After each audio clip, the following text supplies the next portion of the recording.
So hello guys. और जैसे मतलब आप लोग जानते हो हम लोगों ने मतलब बेसिक मैथमेटिक्स का अपना सीरीज़ चालू की थी। तो उस सीरीज़ में हम लोगों ने लास्ट टाइम तक डॉट प्रोडक्ट और इंटीग्रेशन के बारे में चीज़ें कवर कर ली थी। और इस बार हम लोग मतलब बाकी चीज़ें कवर करेंगे जो कि हमारे बाकी वेक्टर को ही कवर करेगा मेजरली। सो स्टार्ट करते हैं अपना टॉपिक।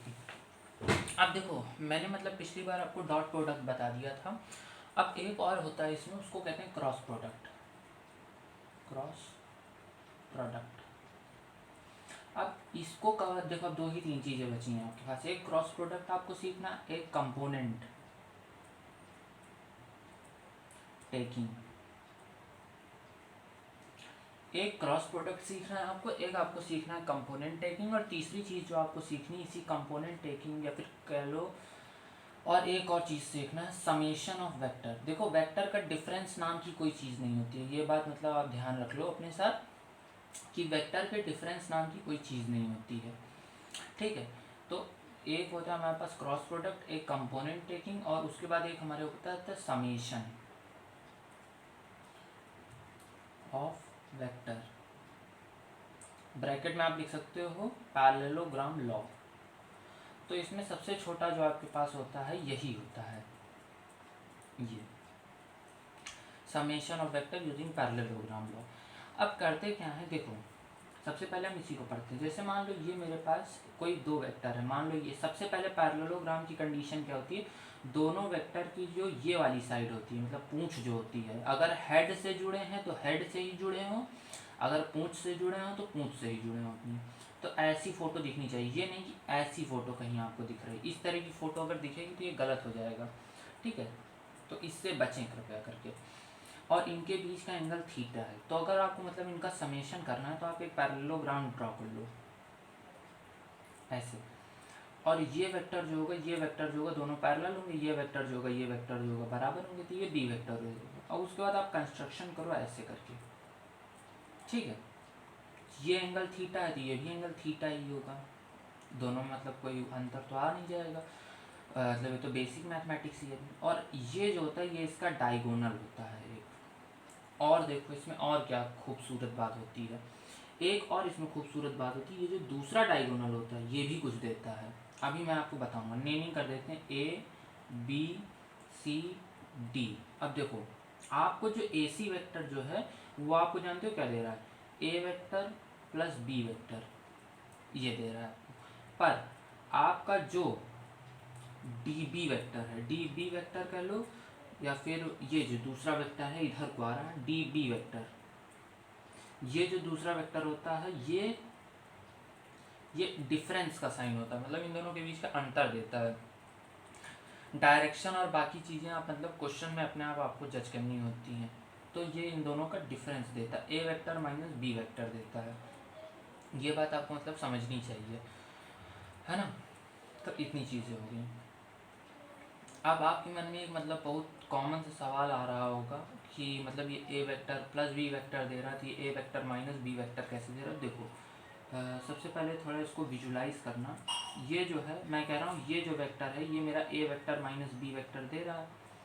तो अगर मैं एक बात सोचूं तो ये जो बी वेक्टर है ये इधर की तरफ जा रहा है और ये वाला वेक्टर इधर की तरफ जा रहा है। तो अगर मुझे माइनस बी वेक्टर ड्रॉ करना है तो माइनस बी वेक्टर इधर को आता हुआ होगा, ये तो मतलब समझना चाहिए।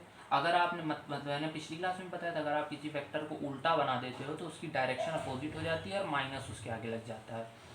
माइनस साइन ये दिखाता है, पूरी फिजिक्स में देखोगे कि कहीं से आपकी फोर्स के साथ निगेटिव साइन आ जाए या फिर एक्सेलरेशन के साथ निगेटिव साइन आ जाए, वेक्टर क्वांटिटी के साथ जब माइनस आता है तो वो आपको ये दिखाता है कि आपने उल्टा मान लिया है उस चीज़ को, उसकी डायरेक्शन उसके अपोजिट होगी। जैसे कहीं लिखा हो आई कैप, तो आई कैप का मतलब होता है एक्स एक्सिस की तरफ, लेकिन कहीं लिखा हो माइनस आई कैप तो मतलब एक्स एक्सिस के उल्टी साइड। समझे, इस तरह हम डिनोट करते हैं। तो ये होता है। अब जैसे ये होता है माइनस बी वेक्टर, अब इन दोनों का जो समेशन होगा वो एक डायगोनल ऐसे जाएगा। तो ये डायगोनल आपको क्या देगा, A vector plus minus B vector. तो मैंने बोला ना, मिलेगा हरदम समेशन ही। देखो मिला यहाँ पे भी समेशन ही, लेकिन माइनस बी वेक्टर के साथ समेशन। तो ये देखो, और ये डायगोनल और ये डायगोनल की देखो डायरेक्शन सेम है, तो ये दोनों सेम होगा। इसको थोड़ा सा मतलब आप सोचोगे जब अपने मन में तो आपको भी क्लिक करेगा कि यार हाँ ये तो सच बात है। तो इसी तरह पहले क्लिक नहीं होता है, सब लोग सोचते हैं कैसे। और बहुत बार ख्याल आता है कि अगर ये a प्लस बी वैक्टर है तो ये होना चाहिए a माइनस बी वैक्टर। इसको भी मैं दूर कर देता हूँ। ये क्यों गलत है, देखो अगर ये a प्लस बी वैक्टर है तो ये जो इधर आ रहा है ये a प्लस बी वैक्टर नहीं, ये minus of a plus B vector होगा।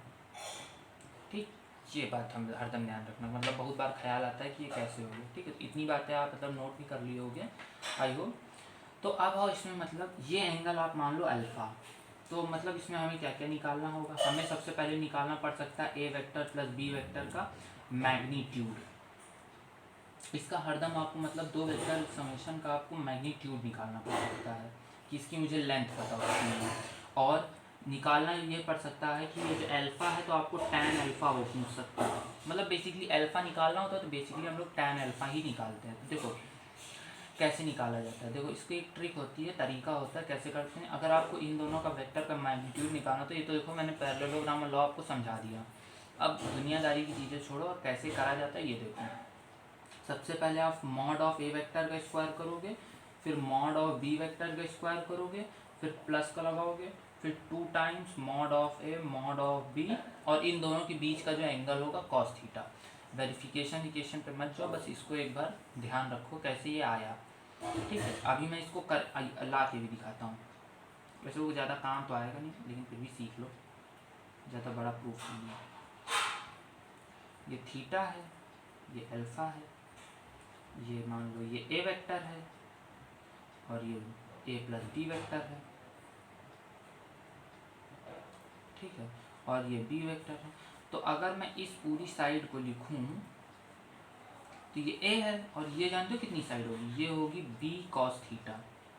लास्ट वीडियो में बताया था मैंने प्रोजेक्शन लेना इसके ऊपर।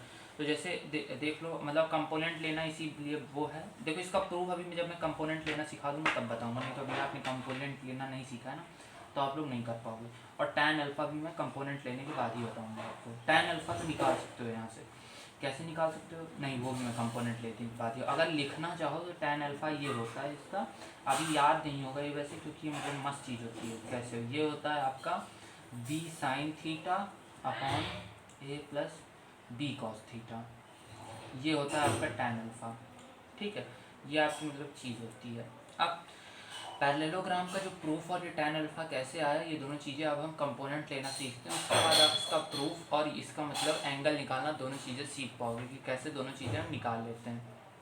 तो चलो पहले कंपोनेंट लेने सीखते हैं। कंपोनेंट कैसे लिया जाता है, देखो कंपोनेंट लेना कोई मतलब बड़ी बात नहीं होती बस, लेकिन अभी आपने ज़्यादा सीखा नहीं है तो हम ले नहीं पाते। देखो कभी भी किसी वेक्टर का हम कंपोनेंट लेते हैं दो परपेंडिकुलर एक्सिस के बीच में। जैसे मान लीजिए कोई भी एक वेक्टर है ए वेक्टर और ये एंगल बना रहा है थीटा, है ना। तो इसको मैं कंपोनेंट में कैसे तोड़ सकता हूँ, इसको मैं हम कंपोनेंट में तोड़ते हैं। इधर साइड जिधर थीटा की तरफ आओगे तो ये इतना हो जाएगा ए कॉस थीटा, और इसके ऊपर इधर साइड जाओगे तो ये हो जाएगा ए साइन थीटा। ठीक है, ये होता है इसका। और अगर तुमको मान लो जैसे मैंने बताया था ना मॉड लेना, तो अगर जैसे तुमको और इसको अगर ए वेक्टर है इसको ऐसे लिख भी सकते हो तुम, ए cos theta I cap plus B cos A sine theta J cap. अब मैंने इसका मॉड लेना सिखाया था ना, देखो ये ए वेक्टर का अगर तुम मॉड लो तो आप तुम्हारे पास आएगा मॉड ऑफ ए वेक्टर, इस वेक्टर का लेंथ ए इतना आएगा। अब तुम इसका जरा मॉड लो, देखो तुमको यही मिल जाएगा। तो इसका मतलब ये सही होता है, गलत होता भी नहीं। तो इसको इस तरह लिखते हैं, इस तरह प्रोजेक्शन में तोड़ते हैं। जैसे एक वेक्टर में तुमको दिखाता हूँ करके, जैसे कहीं लिखा हो ये 5 ये 60 डिग्री, तो कैसे तोड़ोगे, 5 इधर साइड, इधर आएगा 5 cos 60, इधर जाओगे तो 5 sin 60, इस तरह तोड़ा जाता है। और अब मतलब इसमें तुम कुछ भी कर सकते हो। जैसे अब मैं एक और लगा दूँ दुनियादारी के लिए, ऐसे ये बना दूँ मैं कितने डिग्री, 60 डिग्री था ना, ये 30 डिग्री मान लो, और ये यहाँ लिख दूँ 4। तो अब इसको फिर करो, उधर साइड जा रहा है ना, देखो उधर थीटा की तरफ जाओगे तो 4 cos 30 थीटा से इधर आओगे तो 4 साइन 30 डिग्री। अब पूछ सकता है इन दोनों का नेट रिजल्टेंट बताओ। तो रिजल्टेंट जब नेट निकालना हो तो ये वर्टिकल वाले एक तरफ जुड़ते हैं, हॉरिजॉन्टल वाले एक तरफ जोड़ो और फिर दोनों का मैग्नीट्यूड ले लो। कैसे? देखो वर्टिकल वाले दोनों एक तरफ जोड़ो। अब तुमको ये नहीं पता होगा कि निगेटिव आने वाला है पॉजिटिव, तो ऐसे जोड़ लो। 5 देखो ऊपर 5 साइन 60 है माइनस 4 साइन 30। ये बस ध्यान रखना कि अगर थीटा की तरफ लिटा रहे हो इस पोल को, जैसे ये पोल ऐसे होता है, इसको थीटा की तरफ लिटा रहे हो तो कॉस लगेगा, और थीटा के अपोजिट लिटा रहे हो तो साइन लगेगा। तो देखो 5 कॉस 30 ये हो गया तुम्हारा वर्टिकल वाला कंपोनेंट, और हॉरिजॉन्टल वाला हो जाएगा तुम्हारे पास 5 cos 60 degree minus 5 4 cos 30 degree. तो ये तुम्हारा नेट आ जाएगा ऐसे ऐसे में। अब तुमको अगर इसका रिजल्टेंट निकालना हो तो इन दोनों की वैल्यू कैलकुलेट करो और उन दोनों को अंडर रूट स्क्वायर करके अंडर रूट कर दो, स्क्वायर करके दोनों को जोड़ दो, तो वो तुमको ऐसे वो आ जाएगा। वही जैसे सिंपल वही बताया था ना, अंडर रूट में a square plus B square, उस तरह जोड़ दो तो आ जाएगा। एक अच्छा रुको मैं करके भी दिखा देता हूँ। जैसे 5 साइन 60 तो √3/2 होता है, माइनस 4 साइन 30 1/2 होता है।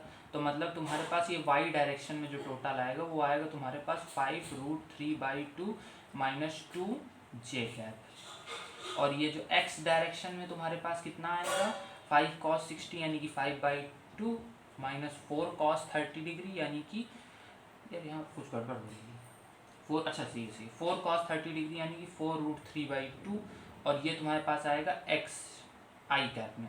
अब इन दोनों का स्क्वायर करो, इन दोनों का स्क्वायर करो। जैसे इसको मैं मान लूँ a और इसको मैं मान लूँ b, तो इसको ऐसे कर लो। तुमको अगर नेट चाहिए तो a square plus B square. अब पूछोगे कि वो आगे वाला टर्म क्यों नहीं आया, क्योंकि ये i और j जो हैं ये वेक्टर और ये वेक्टर इसी के अलॉन्ग आएंगे, और इनके बीच में 90 डिग्री है तो cos 90 जो होता है वो 0 हो जाता है। तो इस तरह हम लेते हैं कंपोनेंट। अब ये करना वो आ गया आपको, तो अब आप मतलब वेक्टर आपका क्लियर हो जाएगा। अब आप मतलब क्रॉस प्रोडक्ट में जब बताऊंगा तब सब समझ आएगा। और समेशन में जो पैरेललोग्राम वाला था उस ट्राइंगल को फिर से बनाते हैं। ये ऐसा ही कुछ ट्राइंगल आया था हम लोगों का, ऐसा ये बी वेक्टर था, ये ए वेक्टर था, ठीक है, और ये जो था हमारे पास ए प्लस बी वेक्टर।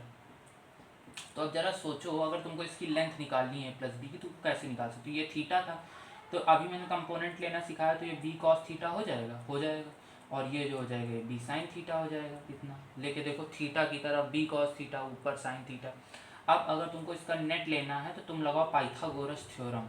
तो mod of A plus B vector is equals to under root में B square sine square theta plus A plus B cos theta का होल स्क्वायर। इसको तुम सॉल्व कर लो तुमको वही मिल जाएगा जो मैंने वहाँ लिखा था।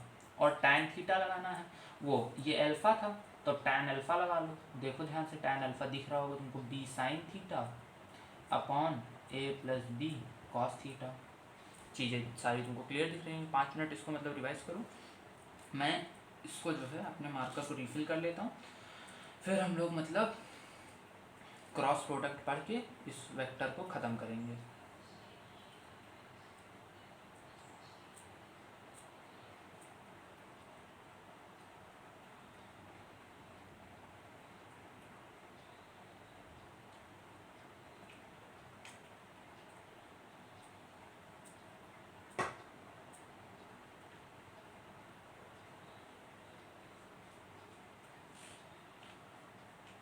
हाँ, तो अपने आप बेसिक वेक्टर को चलो ख़त्म किया जाए। देखो समेशन निपटा दिया, कंपोनेंट टेकिंग निपटा दिया।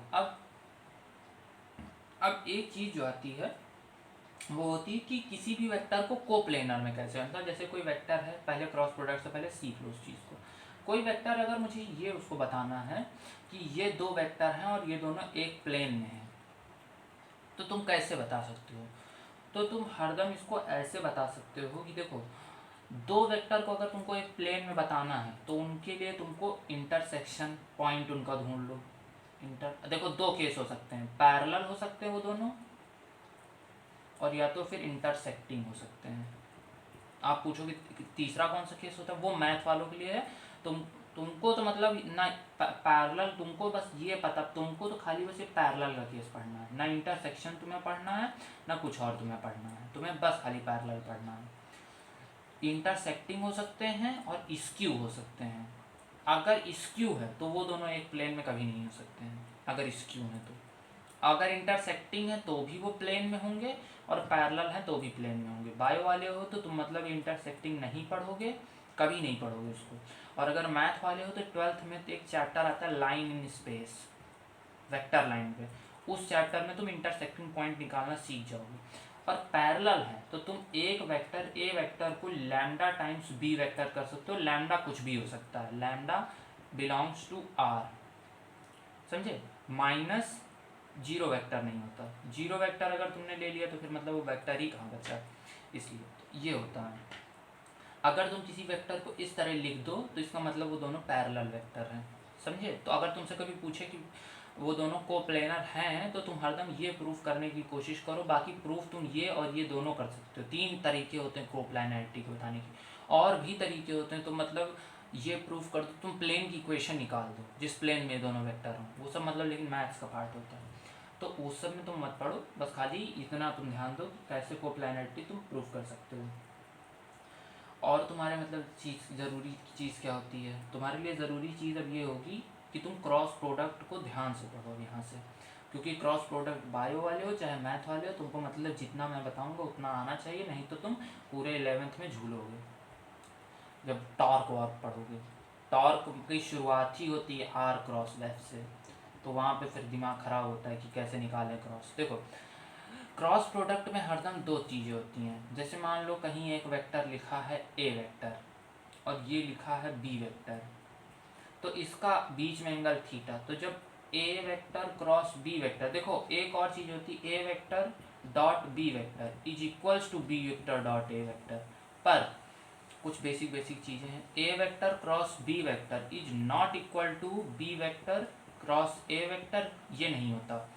क्यों नहीं होता? मैग्नीट्यूड तो बराबर होगा लेकिन इनकी डायरेक्शंस जो होती हैं वो डायरेक्शंस दोनों अलग होती हैं। बल्कि इसके बजाय तुम अगर ये लिखो A vector cross B vector is equals to minus times of B vector cross A vector, तो ये सही होता है, ठीक है।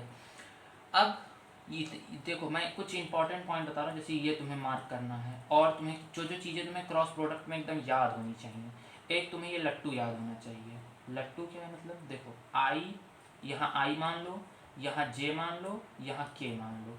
अब अगर क्लॉकवाइज चल रहे हो, मतलब तुम कहीं लिख रहे हो आई क्रॉस जे, क्लॉकवाइज चले ना तो वो होता है के। फिर तुम चले जे क्रॉस के, जे क्रॉस के इज इक्वल्स टू आई होता है। फिर तुमने कहीं लिखा के क्रॉस आई, ये क्लॉकवाइज चल रहा है ना, सही चल रहा है, तो ये होता है जे। ये तीनों चीज़ें एकदम मुँह जुबानी याद कर लो। याद क्या, इससे देख के इसको बनाओ और तुरंत कर लो। लेकिन अगर तुमने इसका कहीं पे भी उल्टा लिख दिया, तुमने कहीं लिख दिया आई क्रॉस के, तो ये माइनस ऑफ जे हो जाएगा। इसी का उल्टा लिख रहे हो तो उल्टा करने मैंने बताया कि माइनस साइन लग जाता है, तो वैसे भी इंटरप्रेट कर सकते हो। और क्या दिमाग में रखना, कुछ चीज़ें और दिमाग में रखनी है, वो क्या होंगी देखो। कुछ और क्या तुम्हें दिमाग में रखना है क्रॉस प्रोडक्ट के बाद, फिर उसके बाद हम चालू करेंगे। पहले प्रस्तावना समझ लो इसकी। Cross product I dot I जो होता है ये तुम्हारा 1 होता है, जे डॉट जे हो जो होता है ये 1 होता है, के डॉट ये के जो होता है ये तुम्हारा कितना होता है, 1 होता है। और अगर कोई भी general vector dot general vector है उसी के साथ, तो वो मॉड उस वेक्टर का मॉड करो और स्क्वायर करो।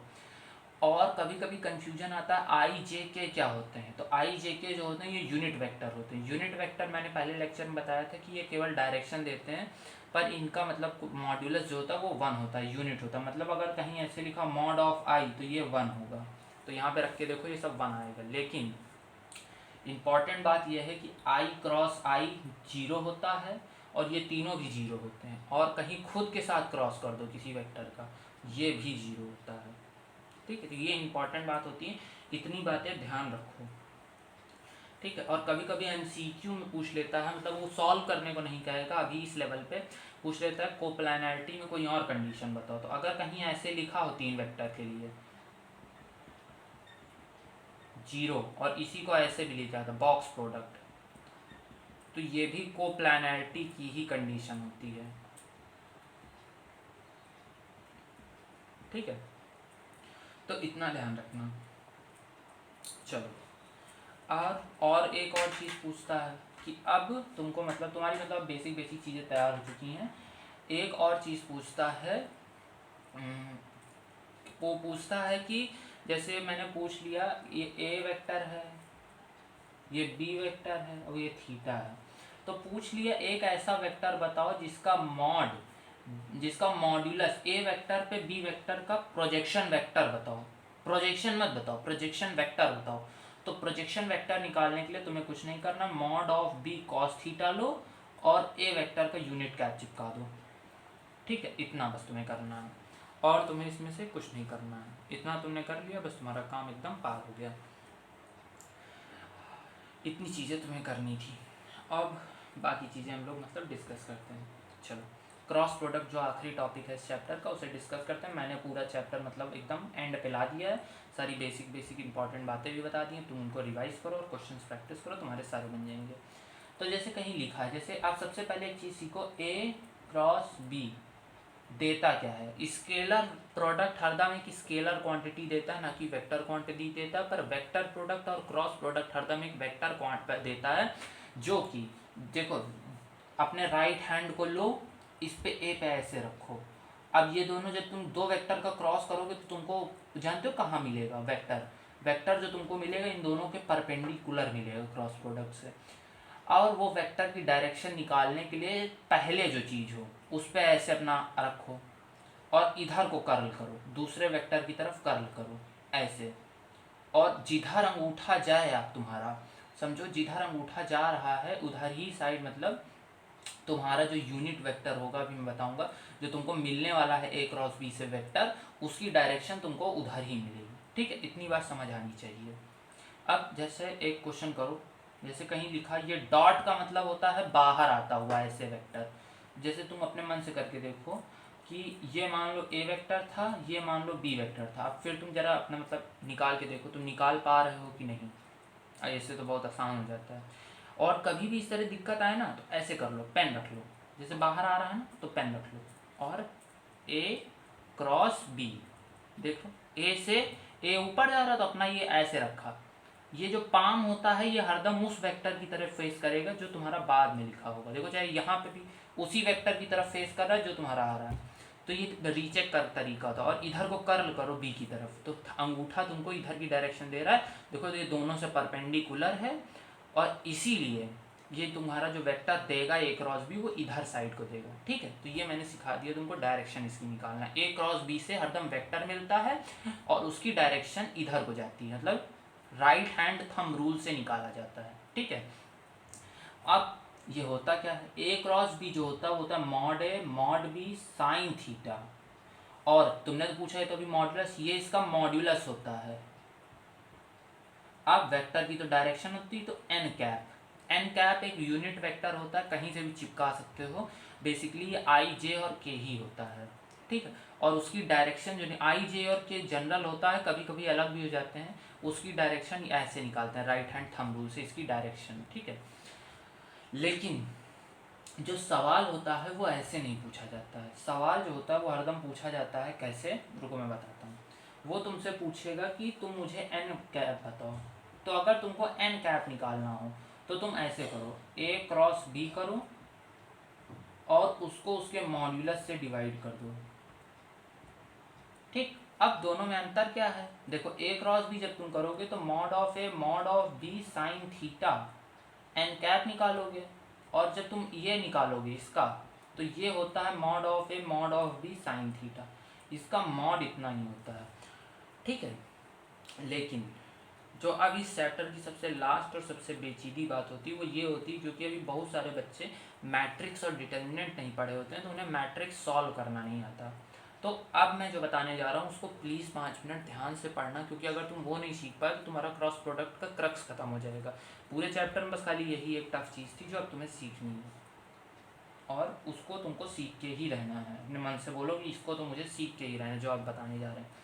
अब मैं क्या बताने आ रहा हूँ देखो ध्यान से, जैसे कहीं लिखा हो A vector is equals to 3i cap plus 4j cap plus 5k cap, और बी वेक्टर लिखा हो कहीं 6, अरे यार कुछ छोटा छोटा लो, 1 i cap j cap plus k cap, ये लिखा हो। और तुमसे पूछ लिया हो a डॉट बी, तो a डॉट बी तुम निकालो इसका, ठीक है। उसके बाद फिर तुम कॉस थीटा निकालो, सब चीज़ निकालो, सब चीज़ निकालेंगे, पर पहले मैं तुमको कॉस थीटा निकालो, फिर साइन थीटा भी निकालो, और क्या निकाल सकते हो, mod of A mod of B दोनों निकालो।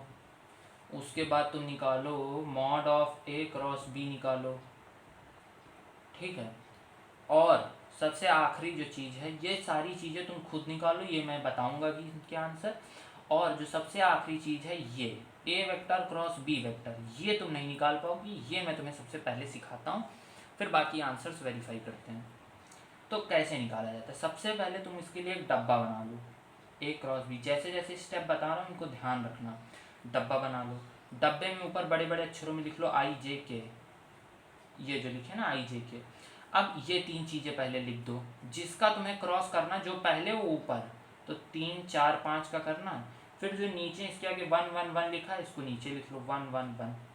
अब तुम्हें क्रॉस कैसे करना है, सबसे पहले तुम आई को ऐसे लिख लो छोटे में, थोड़ा इरेज करते हैं। अब देखो क्वेश्चन तो लिखी है ना, तो इसको थोड़ा इरेज करें, मुझे याद है साइन वाइन निकालना है। देखो अब कैसे करना है, सबसे पहले तुम आई को लिख लो ऐसे, इधर से आई को ऐसे लिख लो। अब तुम जब आई को लिख लो, जिसको तुम लिख लो उसको ऐसे छुपा लो, छुपा लो, और उसके बाद उसको तुम ऐसे करके छुपा लो ऐसे। अब ये छुप गया, अब इसको तुमसे कोई मतलब नहीं। अब तुम इस 4 को इस 1 से मल्टीप्लाई करो और यहाँ लिख लो 4, फिर इस 1 को इस 5 से मल्टीप्लाई करो और माइनस साइन के साथ लिख दो 5, ठीक है। इतना तुमने कर लिया। अब उसके बाद तुम फिर जे पे आओ, लेकिन जे पे जब तुम आओगे तो तुम जे को माइनस साइन के साथ लेके आओगे, ये ट्रिकिंग पॉइंट होता है, प्रैक्टिस के साथ आएगा ये, कि जे जब आएगा तो ये माइनस के साथ आएगा। कोई कोई बताता है कि नहीं तुम प्लस भी कर लो, लेकिन भाई मेरे ये हर जगह यूज होता है, जो मैं बता रहा हूँ माइनस के साइन आता है। तुम कहीं पे भी मतलब ऊपरी क्लासेस में जब वेक्टर पढ़ोगे ना, तो मत सीखो कि प्लस के साथ जे आएगा, नहीं तुमको बड़ी दिक्कत होगी आगे फिर क्रॉस निकालने में। तो तुम माइनस के साथ ही सीखो, मैं बहुत सजेस्ट कर रहा हूँ, बहुत दिक्कत आएगी फिर नहीं तो यहाँ तुम जे को माइनस के साथ ही ले आओ और फिर वही सेम चीज़ दोहराओ। अब ये इधर का काम खत्म हो गया ना, अब तुमको जे वाली लाइन से कोई मतलब नहीं। अब तुम इस 3 को इस 1 से मल्टीप्लाई करो और इस 1 को इस 5 से मल्टीप्लाई करो और लिख लो 3 - 5। अब तुम यही काम के पे करो आके, के पे जब तुम आओगे तब तुमको के वाली लाइन से कोई मतलब नहीं, जिस लाइन में चाहोगे उस लाइन से कोई मतलब नहीं। तो इसमें भी वही करो, 3 को 1 से और 1 को 4 से मल्टीप्लाई, और यहाँ पे फिर प्लस ही आ जाएगा। देखो प्लस माइनस प्लस चलता है, ठीक है, ये ध्यान रखना। और के साथ जब तुम आओगे तो 3 का 1 से करो -4, ठीक है, ये तुमने वेक्टर का क्रॉस निकाल लिया। अब ये जो आया तुमको क्रॉस मिला वेक्टर का, तो ये आएगा -i और ये शायद +2j और ये शायद -k, ठीक है। ये तुमको उसने दिया है A vector cross B vector. अगर तुम्हें B vector cross A vector निकालना है तो इसके आगे माइनस लगा दो ऐसे, ठीक है, अभी नहीं लगाते, इस तरह तुम निकाल सकते हो। अब तुमको अगर इसका मॉड्यूलस निकालना है तो मॉड्यूलस के लिए वो ले लो 1 + 4 + 1 = 4 1 5 1 6 √6 आएगा। मैच कर लो इसका आंसर, ये तुम्हारे पास आएगा। अब तुम साइन थीटा निकाल सकते हो। साइन थीटा निकालने के लिए क्या करोगे, साइन थीटा निकालने के लिए तुम ये कर सकते हो कि तुम जो तुम्हारे पास इस तरह मॉड्यूलस आया ना, mod of A vector cross B vector, इसको मॉड ऑफ ए वेक्टर और मॉड ऑफ बी वेक्टर से डिवाइड कर लो, इस तरह तुम साइन थीटा निकाल सकते हो। तो इस तरह मतलब हम लोग सारी चीज़ें कर सकते हैं। मेन बात यही थी। अब जो मैंने पीछे क्वेश्चन दिए अभी तो मैंने मतलब गायब कर दिया वो पूरा, तो उसको तो मैं नहीं डिस्कस करूँगा, क्योंकि वो तुम निकाल सकते हो और निकालने की उसकी कोशिश करो। अगर वो भी नहीं निकाल पा रहे हो तो प्रैक्टिस करो अच्छे से, बार बार लेक्चर्स को देखो और फिर समझो उसको और फिर निकालने की कोशिश करो। साइन थीटा मैंने निकालने दिखा दिया और इसको मैंने करना सिखा दिया कैसे ये तुम्हें करना है। तो आज हमारा मतलब ये जो वेक्टर का चैप्टर था ये हमारा कंप्लीट होता है और मतलब अब समाप्त होता है ये हमारा वेक्टर। इसके बाद मतलब आप देखते हैं अगला चैप्टर कौन सा आता है। तो बेसिक मैथमेटिक्स हमारे पास यही थी। तुम लोगों को कुछ और बेसिक मैथमेटिक्स में पढ़ना हो तो वीडियो के नीचे कमेंट करना, तो मैं देख के उसको भी पढ़ा दूँगा। Okay, thank you.